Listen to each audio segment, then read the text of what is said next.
আমরা আমানত এই বিষয়ে আলোচনা করতে গিয়ে আমরা আমানতকে দুই ভাগে ভাগ করেছিলাম। দুই ধরনের আমানত হতে পারে, দুই ধরনের আমানত হতে পারে। একটা হচ্ছে হুকুকুল্লাহ সংক্রান্ত আমানত, অর্থাৎ আল্লাহর দেয়া আমানত, আল্লাহর দেয়া আমানত, বান্দাদের উপরে আল্লাহর দেয়া আমানত। আরেকটা হচ্ছে হুকুকুল ইবাদ সংক্রান্ত আমানত, অর্থাৎ বান্দাকে আমানত রাখতে দেয়, মানুষ আরেকজন মানুষকে আমানত রাখতে দেয়। এই দুটো বিষয় নিয়ে আমরা কথা বলা শুরু করছিলাম। আমরা হুকুকুল্লাহ সংক্রান্ত যে আমানতগুলো আছে, আল্লাহ মানুষদেরকে যে আমানতগুলো দিয়েছেন, সংক্ষিপ্ত সময়ে আমরা সেই বিষয় সম্পর্কে আমরা গত জুমায় জেনেছি আলহামদুলিল্লাহ। এই জুমায় আমরা জানবো মানুষ আরেকজন মানুষকে, মানুষদেরকে কিভাবে আমানত রাখতে দেয়, মানুষ একজন মানুষকে কিভাবে আমানত রাখতে দেয়, কোন কোন জিনিসগুলো আমানত রাখতে দেয়, এবং আমাদেরকে সেইগুলা সেই আমানতগুলো রক্ষা করা কতটুকু যুক্তিযুক্ত, কতটা গুরুত্বপূর্ণ, এই বিষয়ে আমাদের জানা দরকার আছে না কেন? জানা দরকার আছে না? সম্মানিত হাজিরিন, আমরা যদি একেবারে পুঙ্খানুপুঙ্খভাবে যদি আমরা বলতে চাই, তাহলে মানুষের প্রতি যে আমানতদারিতা, যে বিষয়গুলো আছে, এর অনেকগুলো বিষয় আমরা খুঁজে পাই। আমরা যেহেতু জুমার সময় সংক্ষিপ্ত, এই জন্য গুরুত্বপূর্ণ কয়েকটি বিষয়ের উপর আমরা কয়েকটি বিষয় নিয়ে আমানতের উপর আমরা কথা বলবো যতটুকু সম্ভব। হুকুকুল ইবাদ বা বান্দার হক সংক্রান্ত যে আমানতগুলো আছে, আমরা এই আমানতগুলোকে কয়েকটি ভাগে ভাগ করতে পারি। নাম্বার 1 হচ্ছে টাকা পয়সা আমানত। কিসের আমানত? একটু কথা বলতে হবে। 1 নম্বর টাকা পয়সা আমানত। কিসের আমানত? টাকা পয়সা আমানত। আমরা আমাদের সময়কে পার করতে গিয়ে দেখবেন কেউ তাদের টাকা পয়সা ব্যাংকে রাখে, আবার কেউ তাদের টাকা পয়সা সমাজের কোনো বিশ্বস্ত মানুষের কাছে জমা রাখে। নাকি রাখে না? রাখে। কেন রাখে? একজন মানুষ তার টাকা পয়সা এগুলা আরেকজন মানুষের কাছে জমা রাখে তথা আমানত রাখে। কেন? কারণ সে নিজের চাইতেও আপনাকে বেশি বিশ্বস্ত মনে করেছে, ঠিক না? সে নিজের চাইতেও আপনাকে বেশি বিশ্বাস করেন, আপনাকে বেশি আপন মনে করেন, বিধায় আপনাকে আমাকে তার সম্পদ, তার টাকা পয়সাগুলো আমাকে কি দিয়েছেন? রাখতে দিয়েছেন, আমানত হিসেবে রাখতে দিয়েছেন। এইরকম যাদেরকে কোন মানুষ টাকা পয়সা আমানত দেয়, আমাদের উচিত তাদের টাকা পয়সাগুলা, ওই আমানতকৃত টাকা পয়সাগুলা যখন চাইবে তখন মালিকের কাছে ফিরিয়ে দেয়া। আমাদের উপরে এটা ফরজ, ওয়াজিব। কিন্তু আমরা দেখি আমাদের পারিবারিক জীবন, সামাজিক জীবন আমরা পার করতে গিয়ে আমরা এমন অনেক মানুষের সাথে আমরা পরিচিত হই, যাদের কাছে আমি আমার কষ্টার্জিত পয়সাগুলো আমানত হিসেবে রাখলাম বিশ্বস্ত মনে করে, কিন্তু যখন আমার প্রয়োজনে আমি টাকাগুলো চাইলাম, তিনি বিশ্বাসের খেয়ানত করে, আমানতের খেয়ানত করে তিনি আমাকে টাকাগুলো দিয়ে কি করছেন? গরিমসি করছেন। আসলে না এমন মানুষ আছে।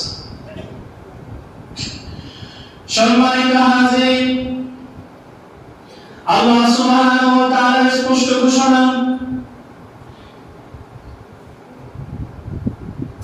কোন মানুষ যদি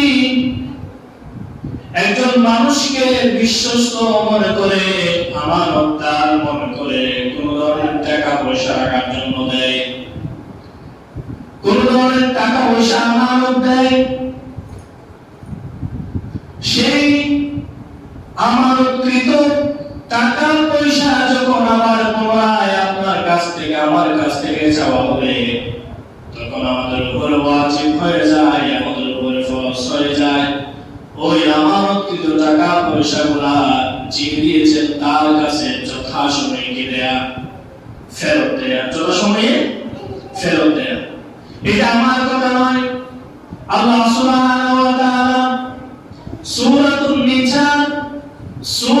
নিসা 58 নম্বর আয়াতের মধ্যে আল্লাহ তাআলা বলছেন, ইন্নাল্লাহা ইয়া'মুরুকুম আন তু'আদ্দুল আমানাতি ইলা আহলিহা ওয়া ইযা হাকামতুম বাইনান নাস। আল্লাহ তাআলা বলছেন, ইন্নাল্লাহা ইয়া'মুরুকুম, ইন্নাল্লাহা ইয়া'মুরুকুম, নিশ্চয় আল্লাহ তাআলা তোমাদেরকে নির্দেশ দিচ্ছেন। কি দিচ্ছেন? নির্দেশ দিচ্ছেন, আল্লাহ তাআলা অর্ডার করছেন। ইয়া'মুরু, আমর মানে কি দিচ্ছেন? আল্লাহ তাআলা আমাদেরকে কি দিচ্ছেন? নির্দেশ দিচ্ছেন, অর্ডার করছেন। ইন্নাল্লাহা ইয়া'মুরুকুম আন তু'আদ্দুল আমানাত ইলা আহলিহা। আল্লাহ তাআলা বলছেন, আল্লাহ তাআলা নির্দেশ দিচ্ছেন যার আমানত তার কাছে, অর্থাৎ আমানত তার হকদারের কাছে পৌঁছে দেওয়ার জন্য। কিসের জন্য? আমানত হকদারের কাছে কিসের জন্য বলছেন? পৌঁছে দেওয়ার জন্য। আল্লাহ তাআলা বলেন, ইন্নাল্লাহা ইয়া'মুরুকুম আন তু'আদ্দুল আমানাত ইলা আহলিহা। আমানত তার হকদারকে ফিরিয়ে দেওয়ার জন্য আল্লাহ তাআলা তোমাদেরকে কি দিচ্ছেন? নির্দেশ দিয়েছেন। সুবহানাল্লাহ বলবেন না? আল্লাহ কেমন দেখছেন, কেমন দয়াবান, কেমন রহম আর করমওয়ালা, যিনি মানুষকে সৃষ্টি করেছেন তার গোলামি করার জন্য। এই কোরআনের মধ্যে আল্লাহ তাআলা তার বান্দাদেরকে সৃষ্টি করে কোরআনের ভিতরে এমন কোন বিষয় দিয়ে বাদ দেন নাই যে বিষয়গুলা মানুষের কল্যাণে আসবে, যে বিষয়গুলা মানুষের কল্যাণে আসবে, মানুষের জন্য লাগবে, এমন প্রত্যেকটি বিষয় আল্লাহ তাআলা কোরআনের মধ্যে লিপিবদ্ধ করে দিয়েছেন। সুবহানাল্লাহ। কারণ কোরআন এটা হচ্ছে একটি পরিপূর্ণ কিতাব, পরিপূর্ণ জীবন বিধান। কোরআন হচ্ছে কি? ইসলাম হচ্ছে পরিপূর্ণ জীবন বিধান। ইসলামের মধ্যে নাই এমন কোন জিনিস বাদ নাই। মানুষের জন্য প্রয়োজন, মানুষের জন্য কল্যাণকর সমস্ত বিষয় সম্পর্কে আল্লাহ তাআলা কোরআনের মধ্যে পুঙ্খানুপুঙ্খভাবে বলে দিয়েছেন। সুবহানাল্লাহ বলবেন না? আল্লাহ তাআলা বলেন, ইন্নাল্লাহা ইয়া'মুরুকুম আন তু'আদ্দুল আমানাতি ইলা আহলিহা। ও আমার বান্দারা, তোমরা তোমাদের কাছে আমানতকৃত টাকা পয়সা তোমরা তাদের কাছে পৌঁছে দাও, হকদারকে দিয়ে দাও, হকদারকে দিয়ে দাও। এই আদেশ কার? একটু জোরে বলেন, এই আদেশ কার? আল্লাহ। আমরা যারা মানুষের আমানতকৃত টাকা পয়সা আমরা তাদের কাছে পৌঁছে দিই না, তাদেরকে দিয়ে দেই না, বরং দেওয়ার ক্ষেত্রে আমরা গরিবসী করি, এটা কি আল্লাহর সাথে কুফরের শামিল নয়? কথা বল, কুফরের শামিল না? কারণ আল্লাহ বলছেন আমানতকৃত টাকা পয়সা তাদের হকদারের কাছে পৌঁছিয়ে দাও, কোন ধরনের গরিবসী ছাড়া। আর আমরা কি করি? আমানতকৃত টাকা পয়সাগুলো হকদারের কাছে পৌঁছে দেওয়ার ক্ষেত্রে আমরা দুনিয়ার সমস্ত তাল বাহানাগুলো আমরা করি না, করি না? করে যেমন মানুষ আছে না নাই? যারা মানুষের এইরকম টাকা পয়সা নিয়ে, মানুষের আমানতকৃত টাকা পয়সা নিয়ে যারা দেয়াল ক্ষেত্রে গড়িমসি করে, তারা মূলত আল্লাহর আদেশের সাথে কুফরি করে। ঠিক না বলে? এজন্য মানুষ যখন কোনো ধরনের টাকা পয়সা আপনাকে বিশ্বস্ত মনে করে রাখতে দিবেন, আপনার কাছে আমার কাছে নিজের চাইতেও বিশ্বস্ত মনে করে যখন রাখার জন্য দিবে, আমানত রাখবে, আমার আপনার উপর ফরজ হয়ে যায় তার আমানতকৃত টাকা পয়সা তিনি যখন চাইবেন তার কাছে সাথে সাথে ফেরত দেয়া। সুবহানাল্লাহ বলেন না? এই আদেশ টাকা আল্লাহ আল্লাহ বলছেন ইন্নাল্লাহা ইয়া'মুরুকুম, আল্লাহ তোমাদেরকে নির্দেশ দিচ্ছেন, আল্লাহর আদেশ, কোন মানুষের আদেশ নয়। যার হাতে মানুষের হায়াত এবং মৌত, তাম পৃথিবীর যিনি কোন কায়নাতের মালিক সে আল্লাহ বলছেন আমানতের জিনিস, আমানতের টাকা পয়সা তাদের হকদারের কাছে দিয়ে দাও, পৌঁছে দিয়ে দাও যখন তারা চাইবে। এজন্য মানুষ যখন কোন ধরনের টাকা পয়সা যেভাবে দিয়েছেন সেভাবেই আপনাকে আমানতগুলো রক্ষা করতে হবে। আপনি মানুষের আমানতকৃত টাকা পয়সাগুলো আপনার ব্যক্তিগত কাজের মধ্যে ব্যয় করতে পারবেন না। আপনার ব্যক্তিগত খাতে, আপনার ব্যক্তিগত কাজে আপনি মানুষের আমানতকৃত টাকা ব্যয় করতে পারবেন না, খরচ করতে পারবেন না। যদি আপনি খরচ করেন তাহলে আপনি প্রথমত আমানতের খেয়ানত করলেন, আমানতের কি করলেন? খেয়ানত করলেন। আর যখন আপনি তিনি যত টাকাটা দিয়েছিলেন এই টাকাগুলো যখন চাইবেন তখন যদি আপনি দেয়ার ক্ষেত্রে করে বসে করেন তাহলে আপনি চূড়ান্ত পর্যায়ে আমানতের খেয়ানত করলেন। নাউজুবিল্লাহ।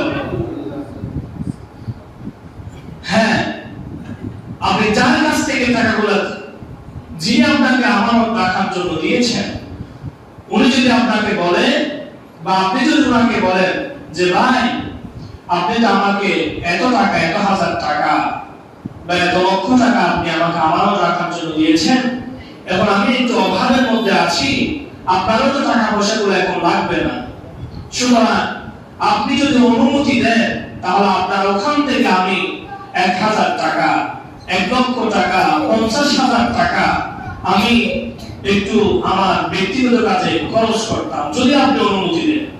যদি আপনি অনুমতি দেন তাহলে ওই আমানতকৃত টাকার মালিক যদি আপনাকে অনুমতি দেয় যে আপনাকে টাকাগুলো আপনার ব্যক্তিগত কাজে খরচ করার জন্য, তাহলে আপনি খরচ করতে পারবেন। যদি তার অনুমতি ছাড়া আমি আপনি যদি সেই টাকাগুলো আমার ব্যক্তিগত কাজে খরচ করি এবং দেওয়ার ক্ষেত্রে গরিবসী করি তাহলে আমি আপনি মুমিন নয়, প্রকৃত পর্যায়ে মুনাফিক হয়ে গেছি। ঠিক না বলেন? এজন্য মানুষের আমানতকৃত টাকা পয়সা এগুলা যথাসময়ে তারা যখন চাইবে তখন সাথে সাথে তাদেরকে কি করতে হবে? ফেরত দিয়ে দিতে হবে। এটা নির্দেশ টাকা আল্লাহ। আয়াতের পরবর্তী অংশে আল্লাহ বলছেন وَإِذَا حَكَمْتُمْ بَيْنَ النَّاسِ أَن تَحْكُمُوا بِالْعَدْلِ। আল্লাহ তাআলা বলছেন وَإِذَا حَكَمْتُمْ بَيْنَ النَّاسِ وَإِذَا حَكَمْتُمْ بَيْنَ النَّاسِ, আর যখন তোমরা মানুষের মধ্যে, মানুষের মাঝে বিচার পরিচালনা করো, وَإِذَا حَكَمْتُمْ بَيْنَ النَّاسِ, যখন তোমরা মানুষের কোন বিচার সালিসের মধ্যে যখন তোমরা বসো, আল্লাহ তাআলা বলছেন তোমরা সেই বিচার পরিচালনা করবে আদলের সাথে, ন্যায়পরায়ণতার সাথে। কিসের সাথে? আদলের সাথে, ন্যায়পরায়ণতার সাথে। আল্লাহ তাআলা বলছেন وَإِذَا حَكَمْتُمْ بَيْنَ النَّاسِ أَن تَحْكُمُوا بِالْعَدْلِ, যখন তোমরা মানুষের বিচার কার্য পরিচালনা করার জন্য বসবে, ক্ষমতার চেয়ার বসবে, বিচার করার আসন বসবে, তখন তোমার ভিতরে কোন ধরনের স্বজনপ্রীতি থাকতে পারবে না। অপরাধকৃত মানুষ যদি তোমার ছেলেরা হয়, অপরাধকৃত ব্যক্তি যদি তোমার ভাইরা হয়, তোমার গোষ্ঠীরা হয়, তুমি তোমার ভাই অপরাধ করেছে, তোমার ভাইয়ের বিচার কাছে তুমি, এজন্য তুমি তোমার ভাইয়ের দিকে অপরাধ করার পর নিতে পারবে না। যদি তুমি রায় দাও তাহলে তুমি আদলের কি করলে? খেয়ানত করলে। আদলে খেয়ানত করলে, ন্যায় পরায়ণতার খেয়ানত করলে। এজন্য বিচার কার্য পরিচালনা করার ক্ষেত্রে সে আমার সমাজের মানুষ কিনা, সে আমার পরিবারের মানুষ কিনা, সে আমার রক্তের কোনো আত্মীয় কিনা, এটা দেখার কোনো সুযোগ নাই। এটা দেখার কোনো সুযোগ নাই। আপনি যদি দেখেন তাহলে আপনার কাছে সেই ন্যায় পরায়ণতা আপনি হত্যা করলেন, নাউজুবিল্লাহ বলেন। সেই ন্যায় পরায়ণতা আপনি কি করলেন? হত্যা করলেন। কারণ আল্লাহ বলছেন ওয়াইদা হাকামতুম বাইনান নাস, যখন তোমরা মানুষের বিচার কার্য পরিচালনা করবে, আন তাহকুমু বিল আদল, তখন সেই বিচার তোমরা পরিচালনা করো ন্যায় পরায়ণতার সাথে, আদলের ভিত্তিতে, কোরআন সুন্নাহর ভিত্তিতে। কিসের ভিত্তিতে? কোরআন সুন্নাহর ভিত্তিতে। কোরআনের অনেক জায়গায় আল্লাহ তাআলা বলেছেন যারা কোরআন সুন্নাহ দ্বারা বিচার ফায়সালা করে না। এর আগের জুমায় অনেকবার বলেছি যারা কোরআন দ্বারা, হাদিস দ্বারা, রাসূলের ইসলামী শরিয়াত মোতাবেক যারা বিচার ফায়সালা করবে না তারা ফাসিক, তারা জালেম, তারা কাফের। তিনটা কথাই বলেছেন। পরপর একই সূরার একই তিনটি আয়াতের মধ্যে তিনটা কথাই বলেছেন আল্লাহ তাআলা। যারা আল্লাহর বিধান দ্বারা বিচার ফায়সালা করবে না তারা জালেম, যারা আল্লাহর বিধান দ্বারা বিচার ফায়সালা করবে না তারা ফাসিক, যারা আল্লাহর বিধান দ্বারা বিচার ফায়সালা করবে না তারা কাফের। তারা কি? কাফের। এজন্য আল্লাহ তাআলা বলছেন তোমরা মানুষের আমানত তাদের হক তাদের কাছে পৌঁছিয়ে দাও। নির্দেশটা কার? কথা বলেন, নির্দেশটা কার?